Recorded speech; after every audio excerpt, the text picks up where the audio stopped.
Welcome back to perfect tuition classes 11 science chemistry और LN के module solve कर रहे हैं। टॉपिक कौन सा था लास्ट? चैप्टर 3। कौन सा टॉपिक कंप्लीट किया था हमने लास्ट? Atomic radius.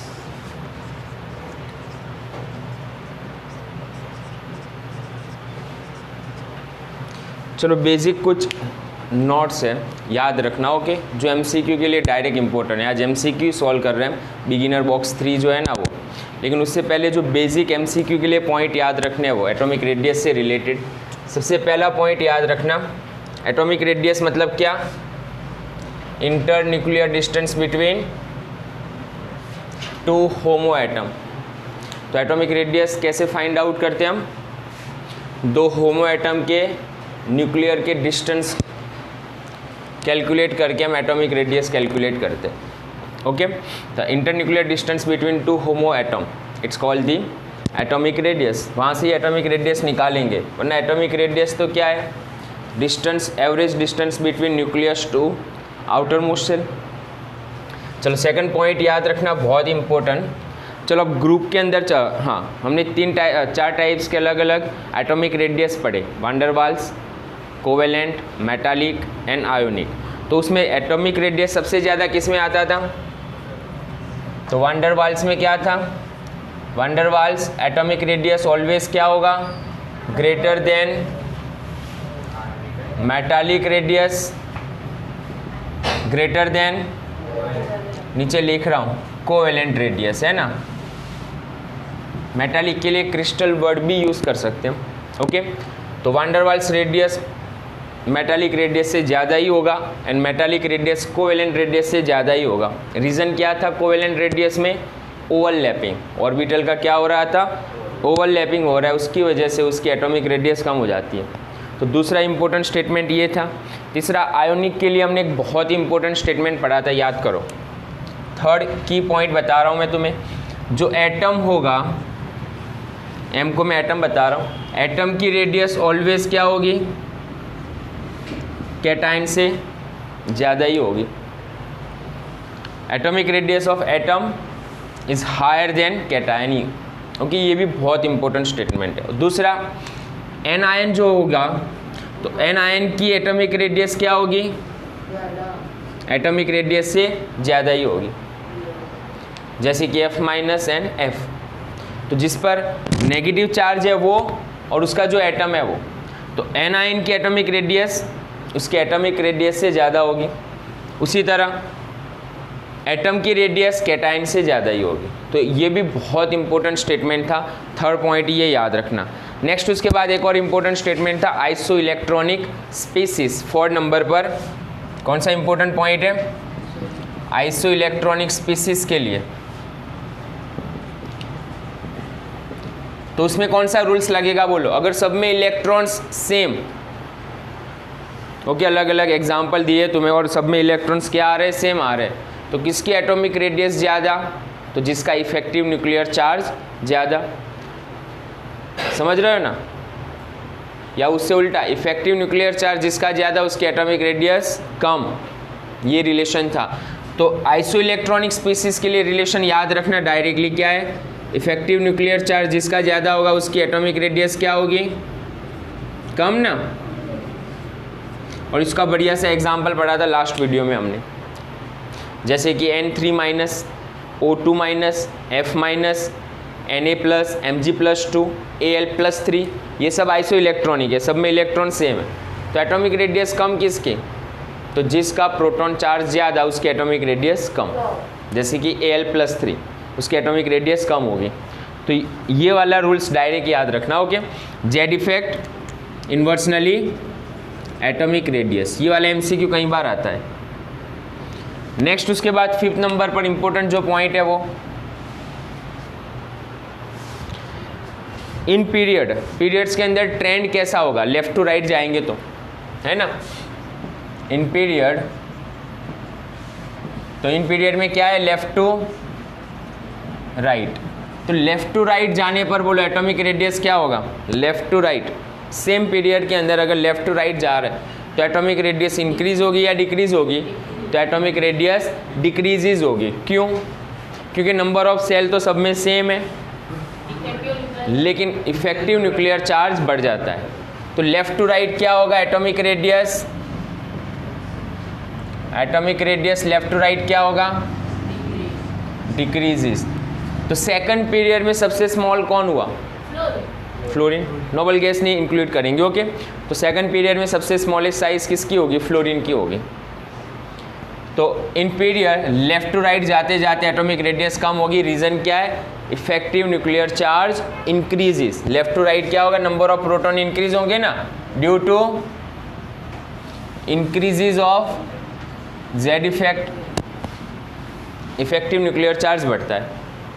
लेकिन इसमें एक एक्सेप्शन केस बढ़िया सा है, ओके। कौन सा एक्सेप्शन केस है? तो 21 से लेकर 30 एलिमेंट जो है वो स्कैनेडियम से लेकर जिंक, तो वो याद रखो, बढ़िया सा एक्सेप्शन है और एग्जाम के लिए भी बहुत इंपॉर्टेंट है, ओके। ये एक्सेप्शन केस है, ये याद करो कौन कौन से एलिमेंट है 21? स्कैनेडियम, टाइटेनियम, वैनेडियम, देन मैंगनीज,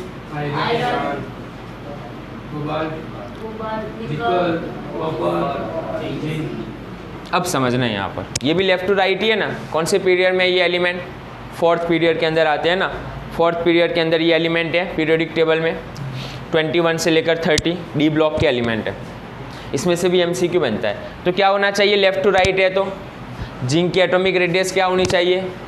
सबसे कम होनी चाहिए ना, ये ट्रेंड होना चाहिए अकॉर्डिंग टू जो हम पढ़ते हैं यहाँ पर। लेकिन अब समझना, स्टार्टिंग में यहाँ तक तो कोई प्रॉब्लम नहीं है, यहाँ तक तो कोई प्रॉब्लम नहीं है। मतलब स्कैनेडियम की एटॉमिक रेडियस क्या है? ज़्यादा है, इसकी कम, इसकी कम, इसकी कम और इसकी कम, यहाँ तक कोई प्रॉब्लम नहीं है। रीज़न क्या है? तो यहाँ पर जेड इफेक्ट जो है ना, जेड इफेक्ट ज़्यादा ही है, स्क्रीनिंग इफेक्ट अभी यहाँ पर बहुत कम है, समझना। स्क्रीनिंग इफेक्ट क्या है? अभी यहाँ पर कम है। स्क्रीनिंग इफेक्ट मतलब जैसे जैसे इलेक्ट्रॉन ऐड होंगे तो क्या होगा? स्क्रीनिंग इफेक्ट आएगी, रिपल्सन बढ़ेगा और एटॉमिक रेडियस बढ़ जाती है। तो अभी यहाँ पर स्क्रीनिंग इफेक्ट क्या है जेड इफेक्ट की कंपेयर में? तो जेड इफेक्टिव डोमिनेंट है किसकी कंपेयर में? स्क्रीनिंग इफेक्ट के कंपेयर में। तो जेड इफेक्ट इज डोमिनेंट, इसीलिए तो साइज क्या हो रही है? कम हो रही है ना। Z effect is dominant than screening effect. तो यहाँ तक आंसर समझना, किसकी एटॉमिक रेडियस ज़्यादा है? स्कैनेडियम की, मैंगनीज तक। अब उसके बाद यहाँ पर जेड इफेक्ट और स्क्रीनिंग इफेक्ट दोनों है ना इक्वल होता है ऑलमोस्ट। मतलब जेड इफेक्ट भी इतनी ज़्यादा पावरफुल नहीं बन रही है और स्क्रीनिंग इफेक्ट भी इतनी ज़्यादा पावरफुल नहीं बन रही है, दोनों में से कोई डोमिनेंट नहीं है। तो दोनों ऑलमोस्ट कैसी है? यहाँ पर सिमिलर है। मतलब क्या हुआ बोलो? इसकी साइज कैसी है? ऑलमोस्ट इक्वल जैसी साइज है तीनों की। मोस्ट इंपॉर्टेंट एमसीक्यू, ये तीनों की साइज क्या होती है? ऑलमोस्ट इक्वल जैसी है। हाँ, हल्का सा डिफरेंस है लेकिन ऑलमोस्ट इक्वल जैसी मानेंगे। रीज़न क्या? तो यहाँ पर जेड इफेक्ट क्या होगी? स्क्रीनिंग इफेक्ट के बराबर होगी। ओके, तो बहुत इंपॉर्टेंट एमसीक्यू है ये। और लास्ट में अब इससे उल्टा हो जाएगा। ट्रेंड क्या होना चाहिए था? जिंक की साइज सबसे कम होनी चाहिए थी ना, लेकिन ये तीन की कंपेयर अब समझना उल्टा हो गया। ये तीन की कंपेयर बात कर रहा हूँ, ओके मैं, मतलब ये लास्ट दो ही आए ना वैसे तो यहाँ पर क्या हुआ? तो यहाँ पर हम कैसे लिखेंगे? यहाँ पर स्क्रीनिंग इफेक्ट पावरफुल है, स्क्रीनिंग इफेक्ट बढ़ गई यहाँ पर, समझ रहे हो ना।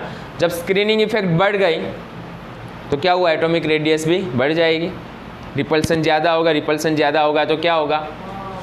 साइज बढ़ जाएगी। तो यहाँ पर रीज़न क्या है? Z effect less compare to screening effect. ये एमसीक्यू कई बार आ गया है, ओके। ये 5 की कंपेयर करने के लिए बोल रहे हैं कई बार, ये पाँचों में कई बार ये दो में से पूछते हैं। तो किसकी एटॉमिक रेडियस कम हुई है? 3 में। तो निकल की एटॉमिक रेडियस क्या होगी? 3 में कम होगी। किसकी एटॉमिक रेडियस इक्वल जैसी ऑलमोस्ट? तो ये 3 में से कोई भी एग्जांपल ले लो। तो ट्रांजिशन एलिमेंट के अंदर ये वाली चीज़ बहुत इंपॉर्टेंट एमसीक्यू कई बार आया हुआ है ये। तो पीरियड के अंदर no doubt left to right जाते जाते क्या हो रहा है? एटॉमिक रेडियस डिक्रीज होती है। किसकी वजह से? जेड इफेक्ट इंक्रीज होती है उसकी वजह से। लेकिन जैसे ही चौथे पीरियड में हम जा रहे हैं डी ब्लॉक के अंदर, तो वहाँ पर ट्रेंड हल्का सा चेंज हो रहा है, और कैसे ट्रेंड चेंज हो रहा है ये याद रखना है तुम्हें। ओके, नेक्स्ट उसके बाद एक और इम्पोर्टेंट, चलो ग्रुप के अंदर चलते हैं। ग्रुप के अंदर क्या होगा, 6 नंबर वाला पॉइंट ले लेते हैं। In group down the group, down top to down ले लेते हैं इन ग्रुप में।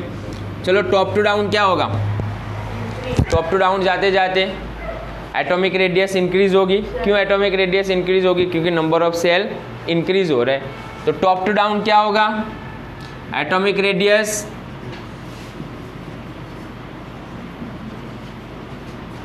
इंक्रीजेस। रीजन क्या है यहाँ पर, नंबर ऑफ सेल इंक्रीजेस, जैसे जैसे नंबर ऑफ सेल इंक्रीज होंगे एटॉमिक रेडियस इंक्रीज होगा। लेकिन यहाँ पर भी अगेन एक एक्सेप्शन लिखेंगे हम, लेंथेनॉइड कॉन्ट्रैक्शन का एक एक्सेप्शन लिखेंगे हम। यहाँ पर भी एक एक्सेप्शन लिखना है, जो थोड़ा यूँ हल्का सा,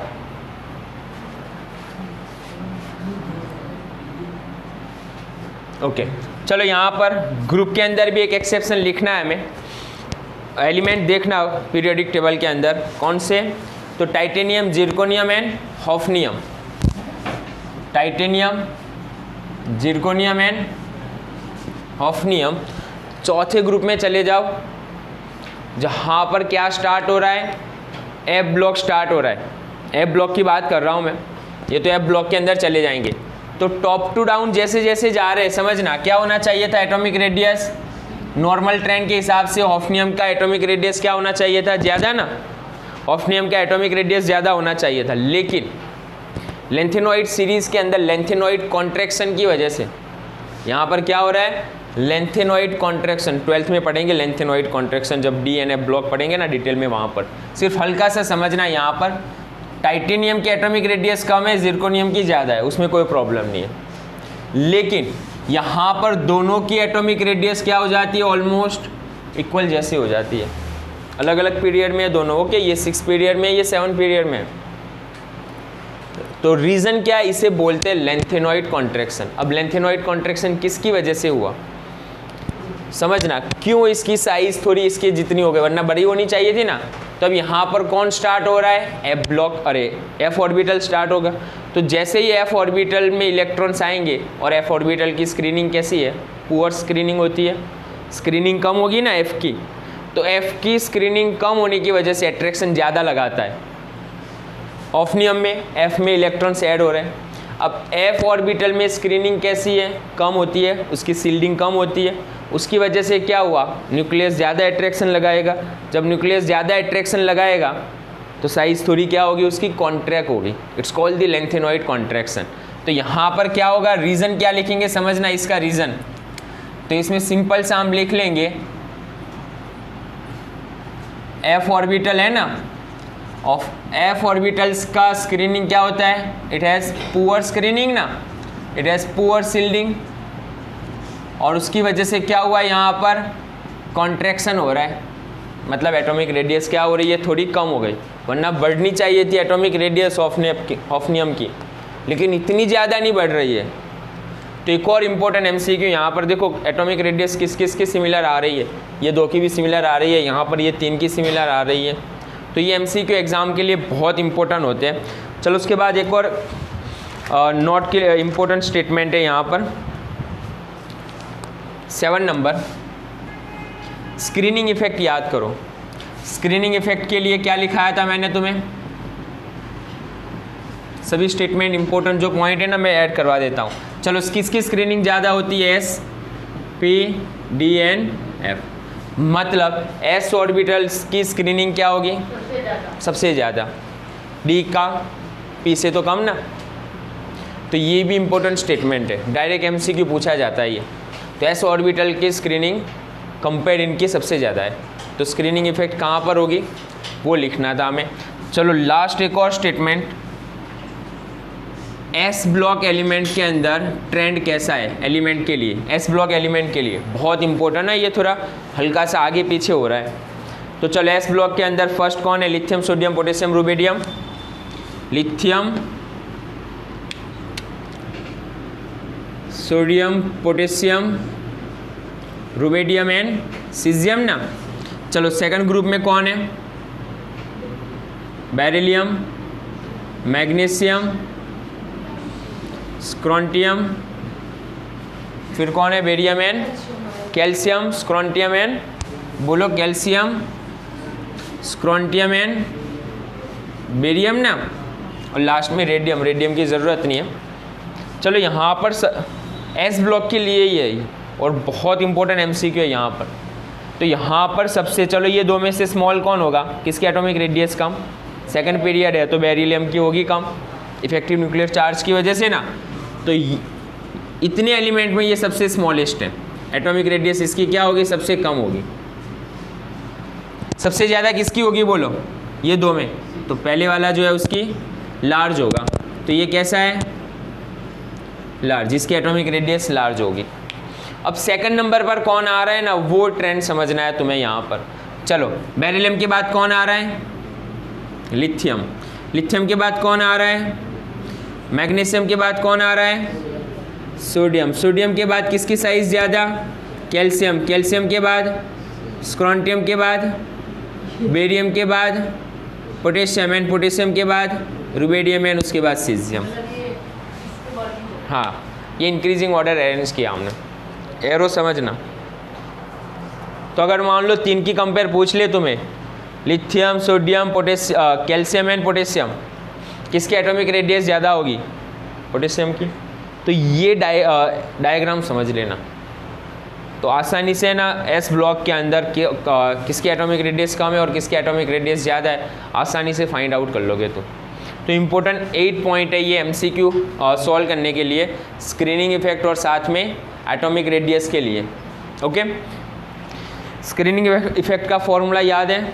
स्क्रीनिंग इफेक्ट फाइंड आउट करने के लिए बोलो 9 नंबर, वो भी लिख लेते हैं। स्क्रीनिंग इफेक्ट फाइंड करने के लिए, या जेड इफेक्ट, स्लेटर रूल्स जिसे बोलते थे ना, बोलो जेड माइनस सिग्मा। क्लियर है? तो स्क्रीनिंग इफेक्ट फाइंड आउट कर सकते थे हम यहाँ से।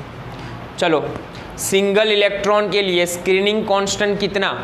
जिसमें एक ही इलेक्ट्रॉन है उसमें स्क्रीनिंग कांस्टेंट कितना? पॉइंट समझना क्या है, फॉर सिंगल इलेक्ट्रॉन है ना, सिग्मा कितना होता था? 0। कोई स्क्रीनिंग नहीं लगता था, 0। किसके बराबर था सिंगल इलेक्ट्रॉन में?